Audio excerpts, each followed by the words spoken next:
We just finished looking at how to get a true picture of what tends to derail you most often when it comes to intentions.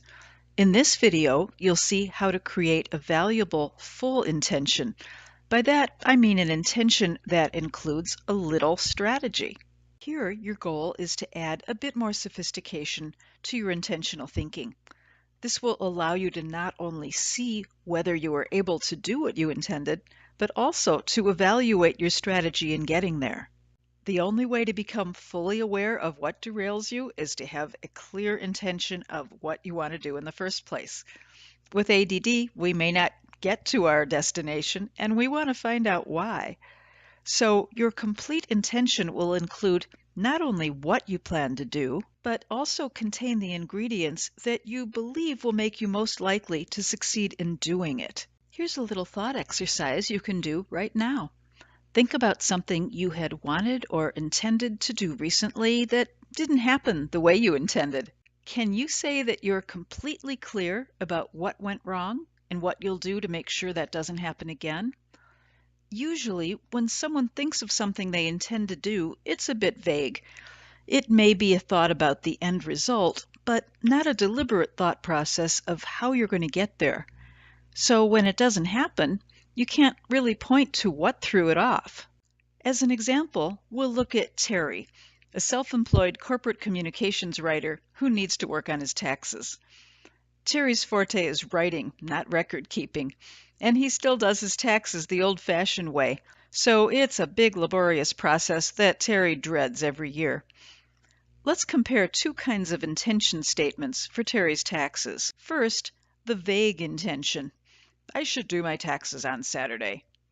I think that's pretty unlikely to happen, don't you? Compare this to a full intention. I will do a part of my tax preparation on Saturday. My goal is to go through the whole year of bank statements by 2 o'clock on Saturday, and this is the strategy I intend to use. This is how Terry thinks out the full intention strategy. I'll pack what I need in my bag the night before. On Saturday morning, I'm going to have breakfast, get dressed, and take my bank statements and a fresh pad of paper and a calculator to Mickey's Cafe. I will not bring my laptop. I'll arrive there by 10 o'clock. I'll go through each month's statement and highlight all the tax-deductible expenses. Then I'll record each one in the appropriate category on paper, check them off on the statement as I record them.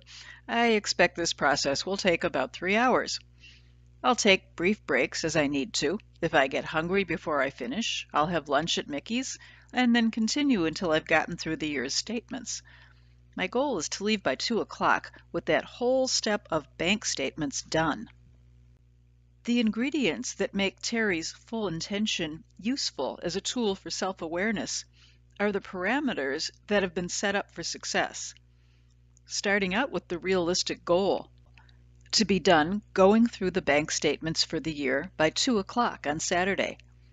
Terry did not have a goal of, quote, doing my taxes, unquote, which would be too much to do all at once. Instead, the focus of this intention is on completing a particular step of the tax process. What to do? Terry was clear on the exact manner in which to go about recording the expenses. Where? Mickey's Cafe, which is a more stimulating environment for Terry to work.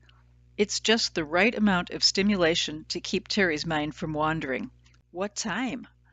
By giving a deadline of when to get to the cafe, Terry won't linger too long at home. What was needed? Terry identified the materials to include, and, very important, made a deliberate decision not to bring the laptop, which would easily lead to distraction. The pre-step or preparation. The intention included the step of packing the materials the night before to avoid wasting time looking for things on Saturday. Other potential factors that can figure into an intention are additional ways to stay focused, such as working with a body double, setting a timer to keep on track, or setting up background stimulation like music. The full intention is critical to understanding what's stopping you because you can determine exactly what's breaking down and why.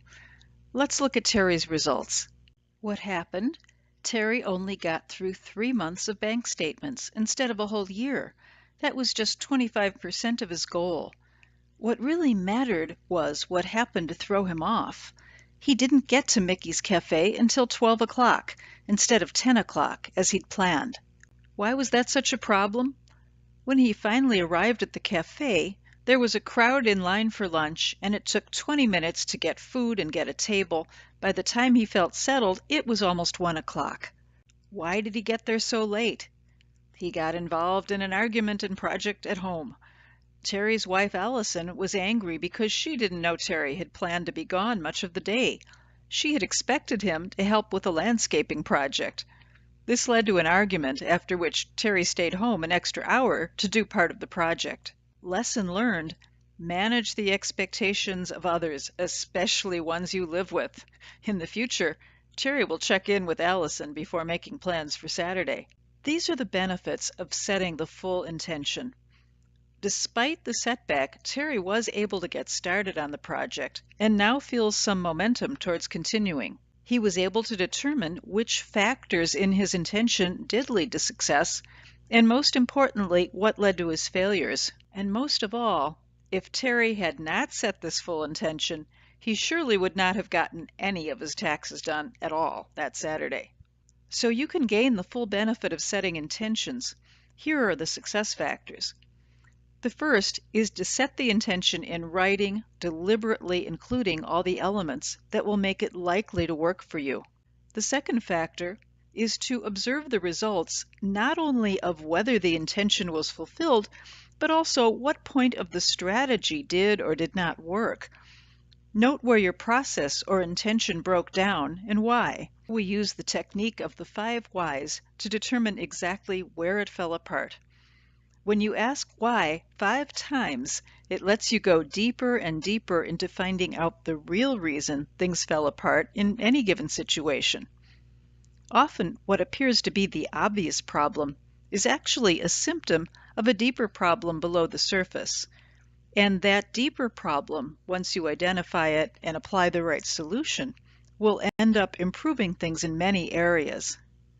Coming up, I'll show you how to apply the technique of the 5 whys in a way that helps uncover patterns in your roadblocks and that points the way to the most meaningful solutions for you. Click on the next video to see.